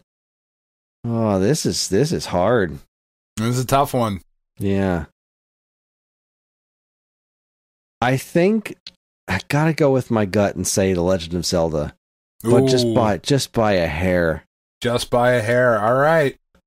Just because as much as I love the music in Mega Man, I can't think of a single track in Mega Man that is better than any of its corresponding tracks in The Legend of Zelda overall. Sure, I get that. Yeah, it's by a hair, but I do. My gut's telling me Zelda, and I got to go with my gut. All right. Second matchup in the northeastern region, the number 2 seed Metroid taking on. I think this is an interesting one too. The 7 seed Metal Gear. Ooh. Metal Gear. All right. Snake. Jungle's great. Outer Heaven. I mean, my answer for this one is super easy. And anybody who knows me at all and my preference in video games knows that I think this is Metal Gear hands down. But I understand that there's an argument. I don't know about hands down, but I think you might be right. I love the Metroid soundtrack. That title... See, Metal Gear doesn't have a title screen. Metroid has one of the best title screen songs ever. Brinstar is a classic. It's a great tune, and I love Hip Tanaka's work, but I kind of like the jungle theme from Metal Gear better than the Brinstar theme. Or I think there's a greater variety of as much as you were saying earlier about like there's just more. I don't know that there is more, but I feel like there's a greater variety of it though. Oh, I don't think that's the case. How different is Norfair and Kraid and Brinstar? Fair. Metroid is a very diverse soundtrack. Yeah, if anything, that's Metroid's fair. more diverse. See, like, oh god, Kraid is a phenomenal song. Norfair is very good. Ridley, on the other hand, Torian, they're effective, but are they better songs? Zebetite, again, effective, but I don't know that it works. But then you've got the escape sequence music, you've got the ending music, which are both great. But then we go back to Metal Gear, and the jungle. It's actually got fewer tracks overall. It's only got a 10 track soundtrack. Outer Heaven, what a good song. Good stuff. The encounter music, so boss battle music, supercomputer. It's less varied for sure than Metroid. I don't know why I'm thinking that. To be fair, because the music. To be fair, the music is 5 days out from surgery, so the music is pretty. Like it definitely has a very specific style to it. I love it. I love it so much, but I gotta go with Metroid. Oh wow! All right, gotta go with Metroid. I mean, all right. I'm a hip Tanaka whore, but if I'm just looking at this overall, it's got it on diversity, and the things that hit harder, like the title screen, Kraid's Lair, the escape music, and the ending. Those hit really hard. And I think this is like that Metal Gear versus Zelda one. It's by a hair, but I think I got to give it to Metroid. All right, no big upset. This might be difficult for you. I don't know how you're going to go with this one. Our 3 seed DuckTales taking on our 6 seed Blaster Master. Oh fuck.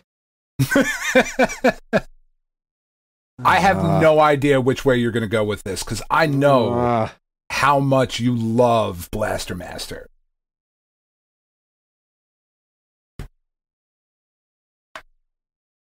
But this is tough.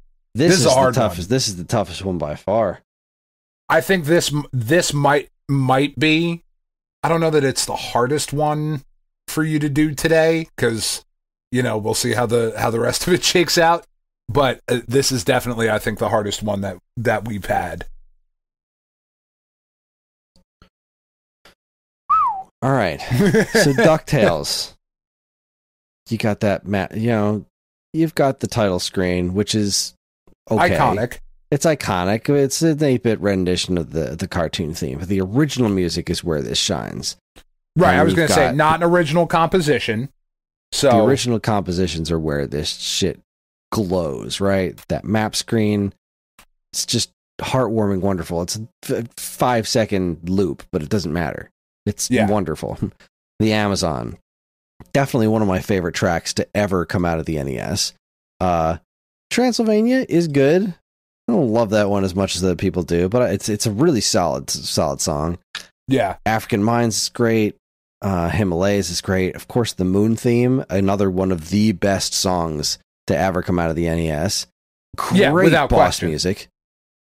God, if I'm trying to do a side-by-side comparison, like, I fucking love the Blaster Master boss music, but I fucking love the DuckTales boss music. I gotta give boss music to Blaster Master, just because there's 2 different boss themes. All right. Blaster Master. Blaster Master's more diverse for sure. Oh, fuck, Area 2, Area 3. See, Area 3 is up there with the Moon theme, like, as far as just being a really, really good song. Area 4, I think, is better creepy music than the Transylvania song. There is no Underwater to compare for Area 5. Area 6, so good, but is it better than Himalayas? I think so. Oh God, this is heartbreaking. I have to give it to Blaster Master.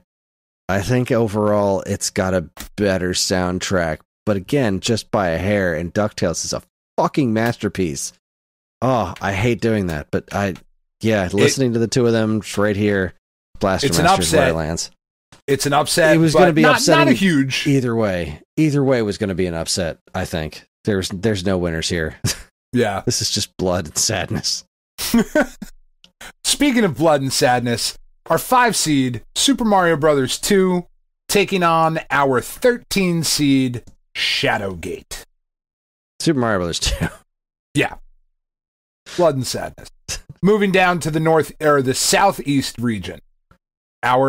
This I think might be I think this one's pretty clear cut, but you're you, so maybe there'll be a discussion here.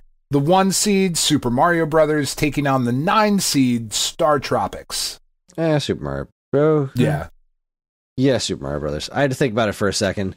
Star Tropics does have some great tunes in it, and it definitely has more music than Super Mario Brothers does. Sure, but you were talking about the iconic video game music. If every song on the Star Tropics soundtrack was a banger, then we'd be having a different conversation, but it's not. Sure. So Super Mario Brothers. Yep. All right. The 2 seed Punch-Out, of whichever variety you want, doesn't matter, taking on the 7 seed Kirby's Adventure. Yeah. There's just not enough in Punch-Out, right? Especially since the theme song to Punch-Out's the Gillette Sports Cavalcade show or whatever. Like, it's not even an original composition. So yeah, Kirby for sure. Great soundtrack in that game. All right. The 3 seed Final Fantasy taking on the 11 seed, and I think we might see an upset here, Chris. The 11 seed Ninja Gaiden 2. Yeah, Ninja Gaiden 2. Yeah. It's a great soundtrack. And the Final Fantasy's great. Final Fantasy soundtrack is great too. That's classic. It's high level shit right there. But it's barely even a fair fight, because I mean, yes, they're on the same platform, but they were years apart, and there's just people got better with working with the NES by that point. So. But the fair fight or not, that's the two that are being pitted against each other. And as much as I like the original Final Fantasy soundtrack, especially the original NES chiptune ones, they hit so hard. But Ninja Gaiden 2's soundtrack is fucking ridiculous. It really is. All right, the last matchup in the Southeast region. I thought these were good. These go by pretty quick because we've got a couple that are going to be difficult in the next one, I think. The 5 seed Castlevania taking on the 13 seed Dr. Mario. Castlevania. Yep. Love me some Dr. Mario. Nothing but respect, but Castlevania. But is there anything that even approaches Vampire Killer? There just isn't. I mean, there's a few things on its own soundtrack that approach it, but right, that's what. But I'm in Dr. Mario, like no. Oh, in Dr. Mario, I mean. Yeah. There's an argument to say that Fever is vaguely as iconic, but no, there's not. Vampire Killer. There is not an argument for that. All right, the Southwest region. This is going to hurt a little bit in this one. The 1 seed Mega Man 2 taking on the 8 seed, one of your very, very favorites of all time, Snake, Rattle, and Roll. I honestly don't think it's even close if you take your personal bias out of it. But this entire episode is based on your personal bias, so have at it. Talk about 2 soundtracks that I own on vinyl. Yeah. I own one of them on vinyl. Thanks, Chris. You're very welcome. Merry Christmas. I mean, of course it's Mega Man 2, but I want to argue about it first. I mean, go ahead. Feel free. I am going to type Mega Man 2 no matter what you say. Look, Snake Rattle Roll is freaking wonderful. Like, it is an amazing soundtrack. But it's a lot of the same kind of music. Mega Man 2's got it on the diversity front. And, the Dr. Wily stage theme going up against the, final set of stages theme and Snake Rattle and Roll is it's not even close. Like, no, it's just not. I love that soundtrack. I love it with all of my heart. But I feel like this Mega Man is 2.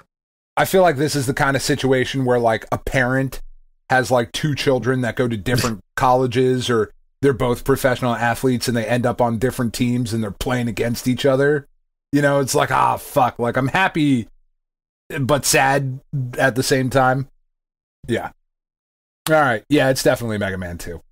Okay, and that's going to get interesting here in a minute. So the 10 seed Battletoads taking on the 15 seed Super C. Battletoads. Really not even a discussion. Well, Super C is fantastic, but it's nowhere near as diverse as the Battletoads one. Like, yeah, Battletoads is all over the fucking map, man, and that's Super C's great, but it's like it's playing that one hit. You know, it's doing what it does, and it's doing it ridiculously well. It's so freaking good, and just the instrumentation in Super C. Can we just like talk about that for a minute? Because that is one of the rare NES soundtracks, North American NES, not even Famicom, that you'd listen to and be like, was this Super Nintendo? Like, yeah, you just that it's real Konami. It's really good. The instrumentation this they is what I'm chose in this saying. is like out somebody of this fucking buy world. Konami so that they can make games again. I miss Konami. I really do. But Battletoads is Battletoads. It's great. It's David Wise going bug nuts, man. Like Ragnarok. Another soundtrack that I own on vinyl. There you go. The turbo racing. Thanks, Kris. Like, God, it's so good. The Arctic Cavern, Surf City. Like, you just roll down this list and they're all good. Friggin' it's not Cruiser. What's the one I'm looking for? Yes. Rat Race. Oh my God, Rat Race. What a freaking wild song, man. Yeah. Real good. It's got to be Battletoads. It's nothing but props to Super C, but I don't think it holds up to Battletoads. Speaking of Konami, I've already filled in our winner for the next matchup. Our 3 seed Contra taking on our 6 seed Blades of Steel. Oh yeah, I mean that's some hot Konami action right there, but it's not even close. Hot Konami on Konami action. Granted, but it's Contra. Nobody said Blades of Steel in Contra, but that's true. But still, still that's not. Takes not close. All right, our 4 seed Mega Man 3 taking on our 5 seed. Again, I am sorry, Kid Icarus. Oh, it's Mega Man 3. Yeah. But I know you don't want to say bad things about Kid Icarus. Oh, you don't have to say bad things. I don't have to say bad things about it, but like, you know. But it's just not even a competition. Yeah, not even close. The Mega Man 3's got it, it's just musically speaking, but this is a similar thing that we were talking about with the Final Fantasy one. It's like, we've got a couple of years of technology on our side here with Mega Man 3. Like, they were doing different things. They were, you know, Kid Icarus was building a bridge, and like, you know, then Mega Man 3 crossed it and built a skyscraper. So like, that's a really good way to put it. You're a poet. Oh, thanks. That's why you're the host and I'm just the fucking co-host. It's fine. It's because I have a gallbladder, Dan. Yeah, that's what it is. You have all of your fucking organs. I'm missing 2. I don't have my tonsils or my fucking gallbladder. I'm just over here. You're over there lousy with organs. I'm just over chock full of them. Chock-a-block fucking full of organs. All right, we are down to the Sweet 16. First matchup going back up to the Northwestern region. Our 1 seed, Super Mario Bros. 3, taking on our 5 seed, Ninja Gaiden. That is a hard matchup, I think.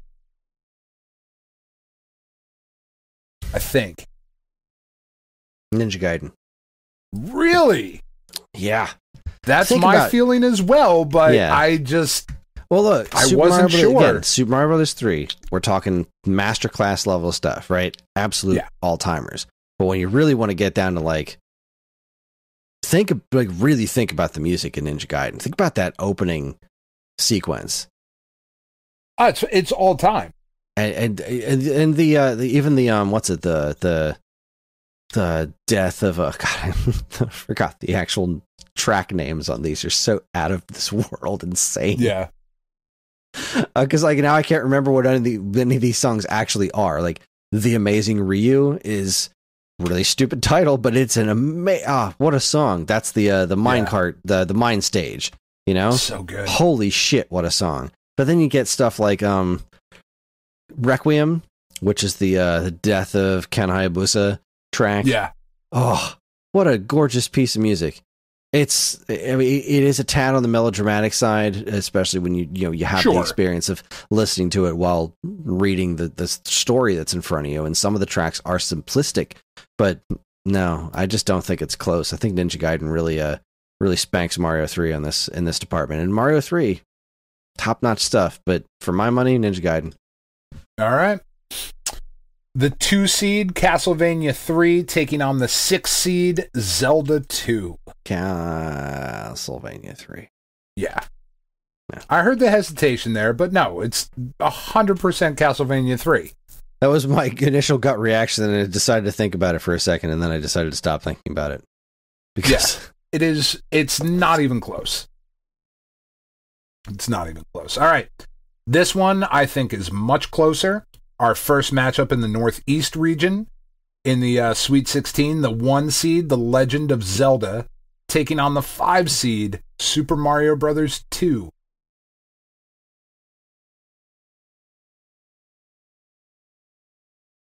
Oh, I broke him.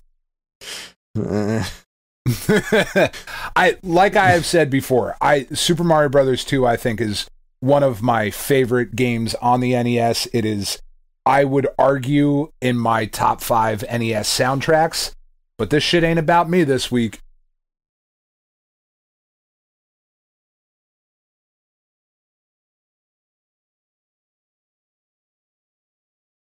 Should I Super Mario for a Bros. minute 2. while you're thinking? Oh, okay. Yeah. It is, right? It wins numbers, I think. That was because, my reaction. It's stylistically so very different, but also like the similar songs that work with one another. God, it's like Super Mario Bros. 2 has more tracks. Oh god, the player select theme, especially the extra bit they added on it, the overworld theme, underworld themes, subspace is just the Mario 1 theme again. Well, this is Koji Kondo versus Koji Kondo, so it's so good though. I don't feel that bad about it, but yeah. But that means, Chris, song, that means that 2 of the 3 Super Mario Brothers games have been eliminated in the Sweet 16. I took out Mario 1?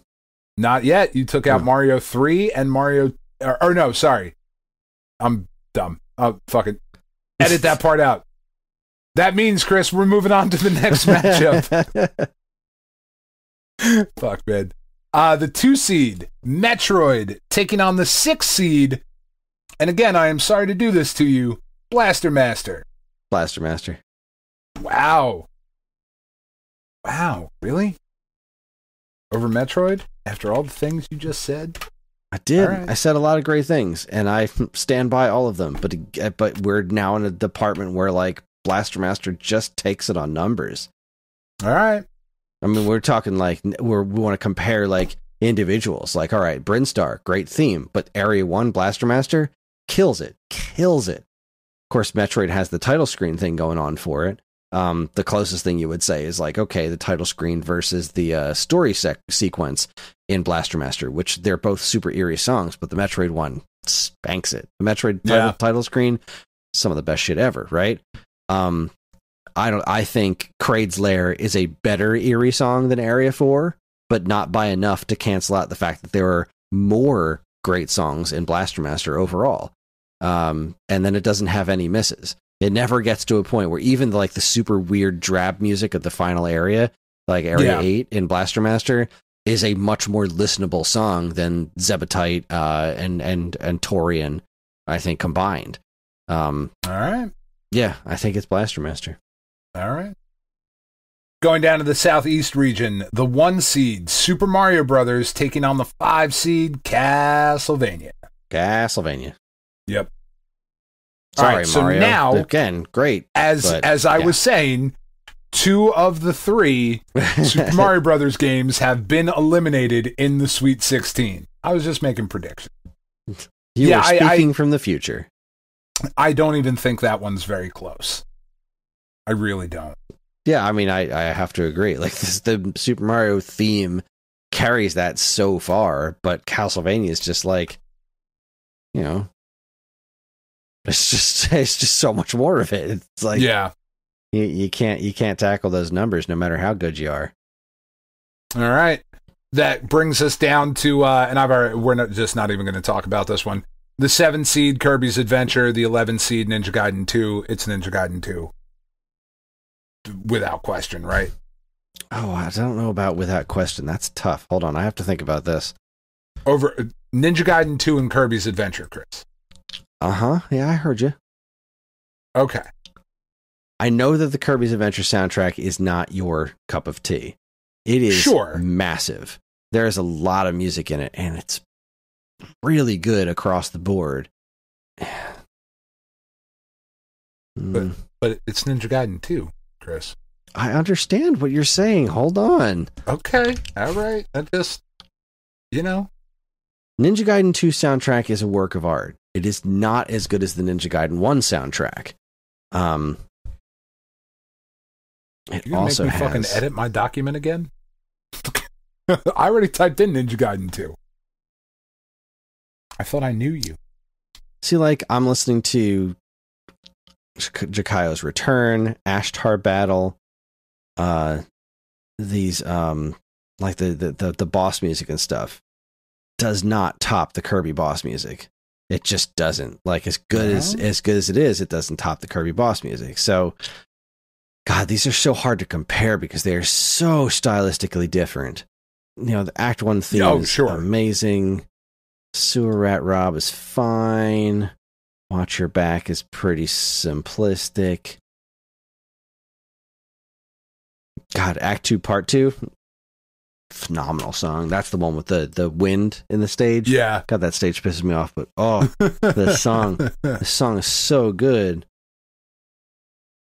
And Act 3 Part 1. That's another good one.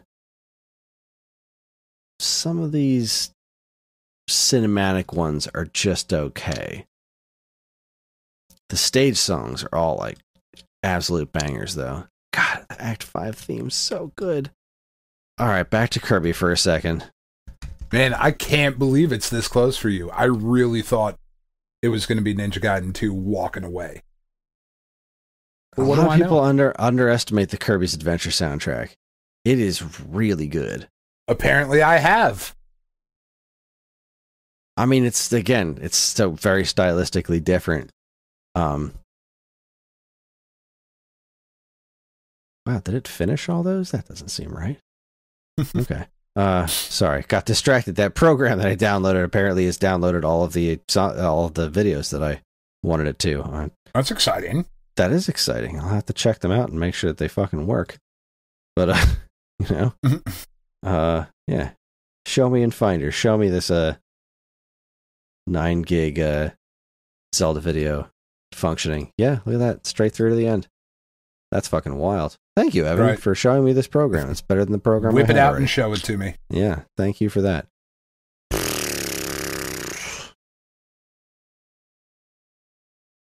See, like, Yogurt Yard is one of my favorite NES songs. It's so good.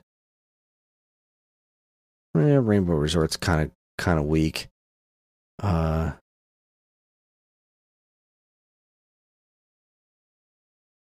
It's got hands down on boss battle, both the boss battle and the final boss battle. It trounces Ninja Gaiden 2.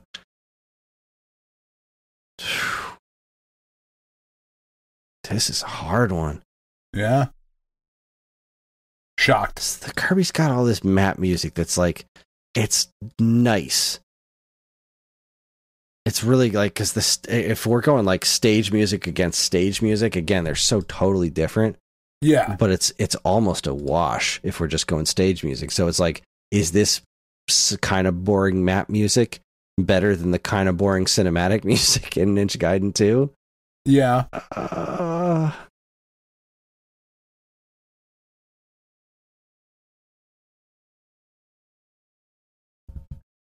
All right, I'm calling it. Time's up. Make a decision. Fucking sandwiches. I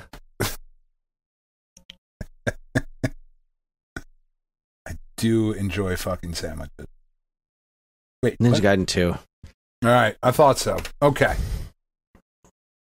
I don't feel good about it, but I don't. I'll just be here all night. I'm at a stalemate with myself. So yeah, that's why I called it, especially because, man, I'm really curious to see.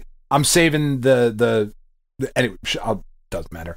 The first matchup in the Southwest region that we are going to talk about is the number 3 seed Contra taking on the number 10 seed Battletoads. I need a refresher on which songs are in Contra and which ones are from Super C. Hold on. Contra, obviously. I mean, because Battletoads just took down Super C. Does it take down the original Contra?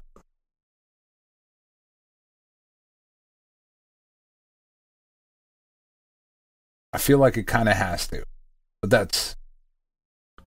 Well, I believe in my heart of hearts that the first Contra has a slightly better soundtrack than Super C. Right.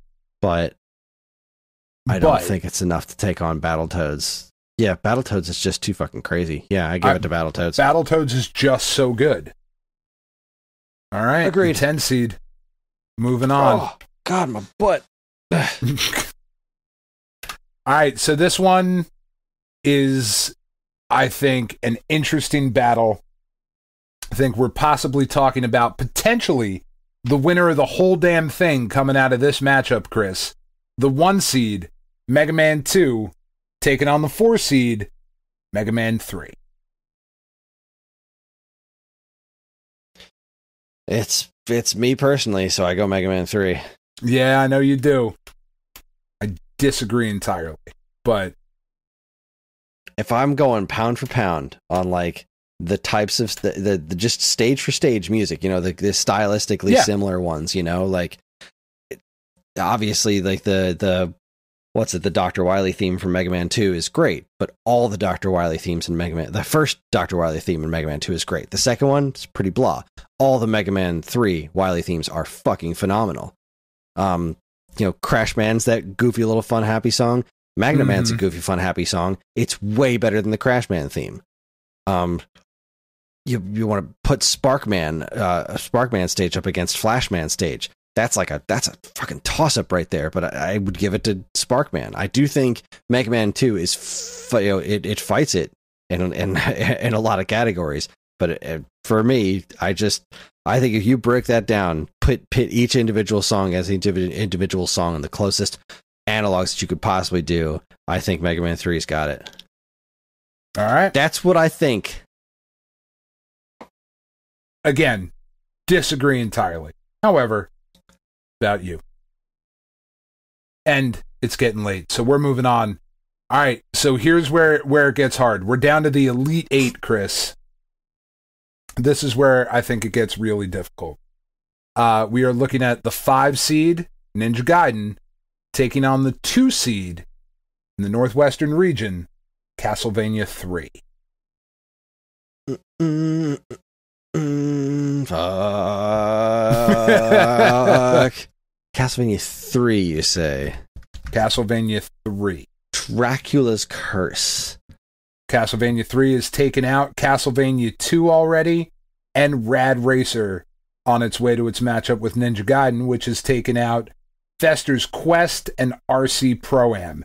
Definitely had an easier path here. Ninja Gaiden 2 has had a much easier ride. Much easier path through the... So you said this is Ninja Gaiden 1? Ninja Gaiden. Yep, the original Ninja Gaiden. Ninja Gaiden 1 versus Castlevania 3. Versus Castlevania 3. I'm sorry, Mike Sheridan. I think it's Ninja Gaiden. All right. Thought that's where it might go. The 5 seed. Moving on to the final 4. It's just so good. It's just such a good soundtrack. All right, moving over to the Northeastern region. We have the 5 seed again. Super Mario Brothers 2 taking on the 6 seed. And I am surprised we are here. Blaster Master.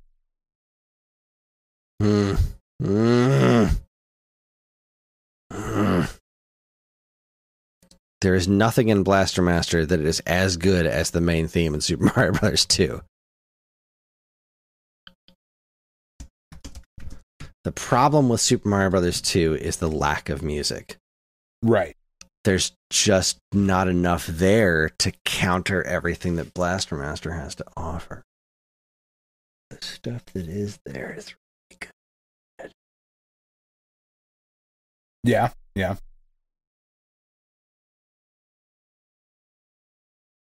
See, like, all right.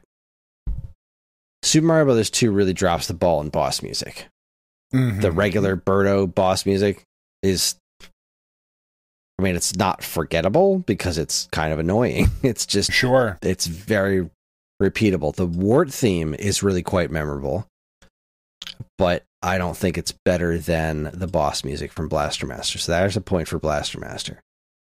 The Overworld theme is one of the best pieces of music ever written for Mario 2. But if we're talking sheer quantity, you know, you listen to this song and it's so good that it doesn't matter that it goes for every stage in the game. But Blaster Master's got great level music all across the board. Mm-hmm. I think it's got to be Blaster Master.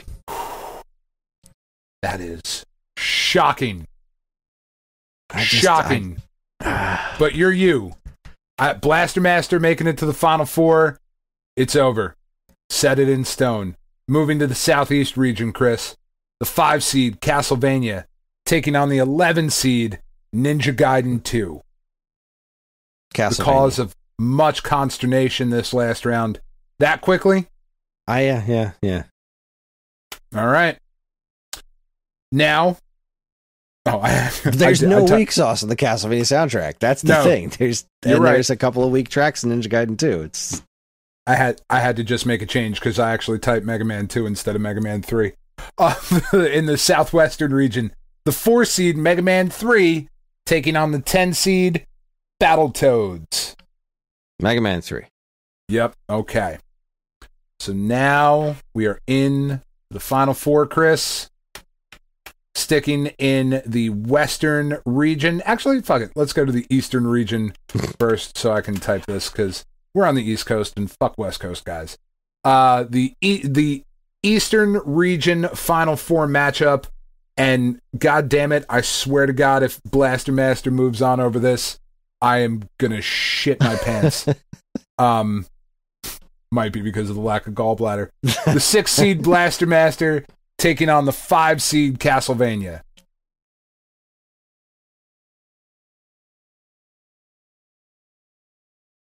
I mean, you are thinking about this for a while. I know. I don't know why you were underestimating the Blaster Master soundtrack so much. I know, but yeah, I mean, all right. Talk it through. Talk me through it. Where are you? Well, I mean, we're stage by stage, right? It's like hitting me like it's like a wash for me personally. Like Vampire Killer is, you know, one of the best ever, but I also love the Area 1 theme. Castlevania 1 doesn't have a prologue or a title screen music, so there's really nothing to do there. Blaster Master kind of takes that by default. The boss battle music is definitely better in Blaster Master. The boss music in Castlevania is a little grating. Although Castlevania's got that, I don't love the final boss music in Castlevania that much either. I'm still humming Metal Gear. I'm still angry that Metal Gear is not here. It's a great soundtrack. Castlevania. Oh god, that's good. See, then you got Walking on the Edge. That song's okay. Heart of Fire's amazing. Out of Time's amazing. Poison Mind, meh. Stage Clear is just a jingle. Final Battle 2.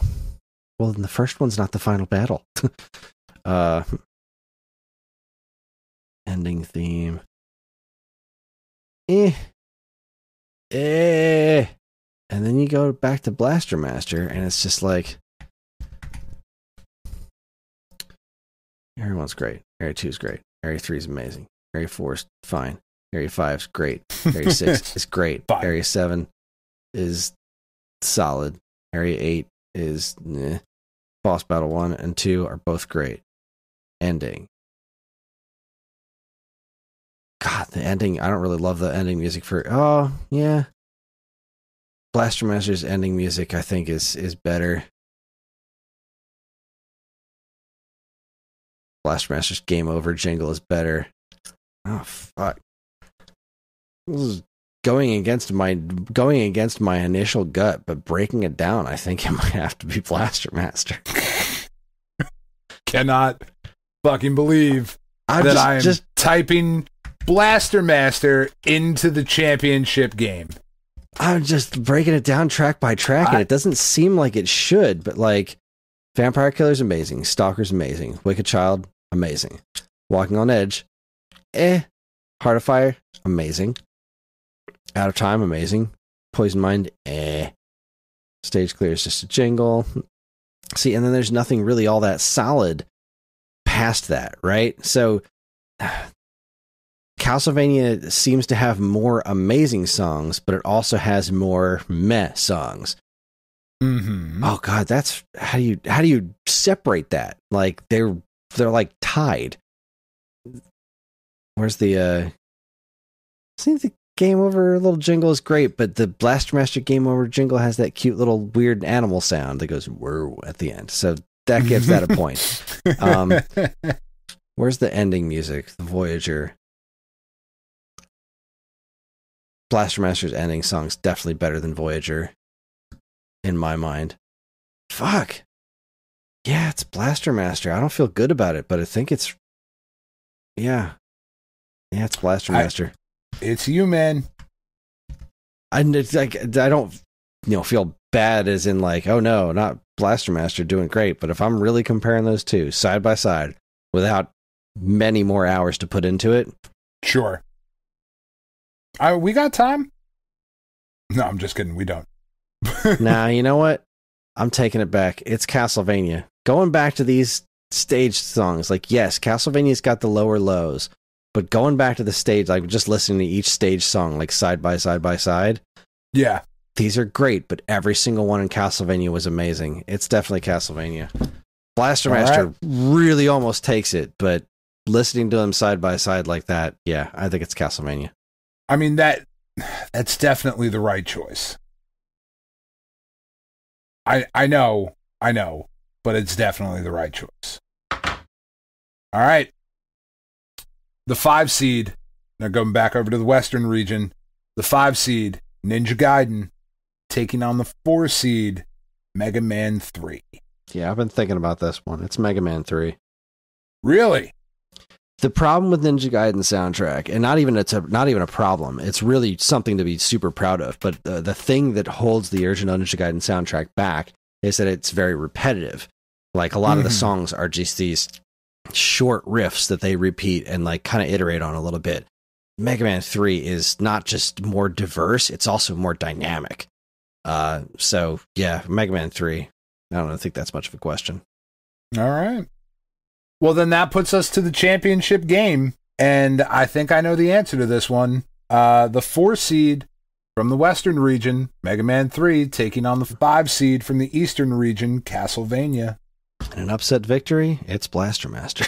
And somehow, Palpatine is returned. Fuck. God damn it, Palpatine. I love that movie, but that's so stupid. It's so stupid. I love it. Somehow Palpatine returned. Yeah, that we're just not even going to bother to fucking explain any of the rest of it. Just that's our line. How? The dark side. Somehow. Bad shit. McClone, it's dark side. Deal with it. And you know what? I did. I rolled with it because it's fucking Star Wars. I loved it. It's great. Of course he came back. Why wouldn't he come back? It makes as much sense as literally everything else in that movie. Exactly. It really does. It just people need to fuck off. Anyways, it's Mega Man 3. Castlevania. A winner is you, the 4 seed, pulling off the whole thing. And I thought that might be it. When it got down to Mega Man 2 and Mega Man 3, I thought whoever took that one was going to be Is going to go all the way. Would you have taken Mega Man 2 over Ninja Gaiden?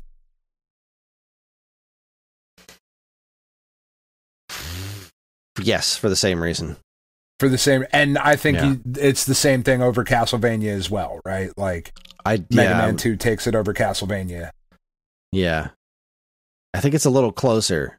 Obviously, sure.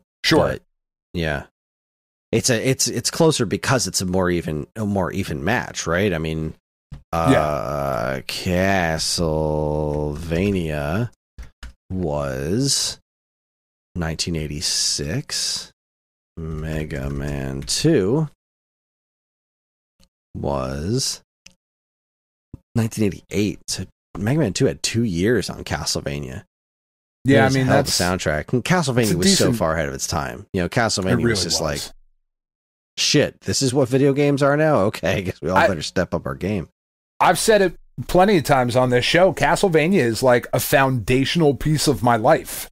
It's music, stylistically, everything, like video games, but I mean, but just more than video games. I mean, horror stuff, and you know, like the art that I got into and stuff when I was younger. Like a lot of it goes back to Castlevania. Like I think I like the Mega Man franchise better than Castlevania overall as a franchise, but I would also say that Castlevania had a bigger personal impact on me than like my favorite color is not fucking blue, you know. You know what I mean? Like, favorite color is green, so which has nothing to do with Castlevania either. But yeah, I still would argue that the soundtracks in Mega Man 2 and Mega Man 3 are, you know, from this exercise, according to you, Mega Man 3 is the best soundtrack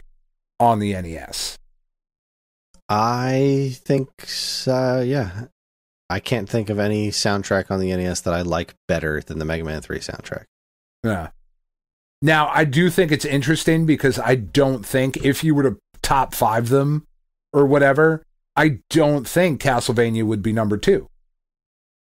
That's just the way the bracket fell. I do think it's interesting that what you and I would argue is among if it's not number 1 for me, it's then number 2. Mega Man 3 ended up winning the whole thing. That's pretty cool. Yeah, this was a fun exercise. Well done, Dan. I thought it was pretty fucking cool. Good luck topping that shit next year. Yeah, I got nothing. That's it. We're done. MAY-nia same thing for Super Nintendo. No, 100%. Like, this is just what we're doing. This is now what MAY-nia is. It's let's make Kris make hard decisions for 2 weeks. Works for me. I don't have to write a script. Soundtracks for Commodore 64 games next year. Fucking strap in. Put on your big girl panties. Yeah, no, this worked out. When I started talking about this to Tiff like 3 weeks ago or whatever, I thought this would either be really interesting or really fucking boring for everybody. And I think this turned out to be really interesting. I think it's when you start talking about stuff that you're clearly passionate about, and I would argue way more about this shit than most people. You know, I would argue that a lot of even our most fervent listeners would have a hard time being like, well, the fucking, the song in Kid Nicky radical, like, but you knew it, whether you knew right away or because you were able to pull it up, the fact that you have access to it that quickly and it kind of flowed in the show shows that you're the right person to ask this to. You know, I could do this with like action figures, but I don't think I'd just be like, well, I like Spider-Man better. You know, like it's just not, it's not as in-depth of a thing. So there you go. Mega Man 3, best soundtrack on the NES. I would argue the second best, but so says Kris, and it's his show. But that's our show. Yes, that is our show. Join us next week for the May 10, 20, 30, 40. I've got my fingers crossed we can start getting some good stuff this month because these have been trash this year so far with the exception of March. March was great.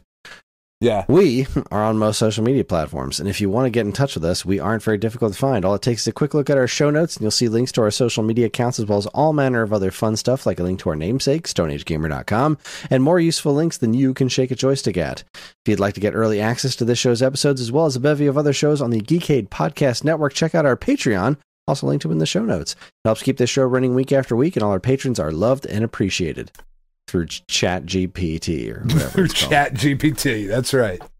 This show's theme song, Squared Roots, was not written by AI. It was written by Banjo Guy Ollie. You can learn all about his wonderful music and more by following a link to his YouTube channel, also in the show notes. And finally, as always, we'd like to thank our intrepid editor, Evan, for making this show listenable for all you folks. We'd like to thank all you folks for listening in the first place. That is it. Dan and I are going to bed together. On behalf on behalf of Dan, myself, and our bed sheets, keep playing games.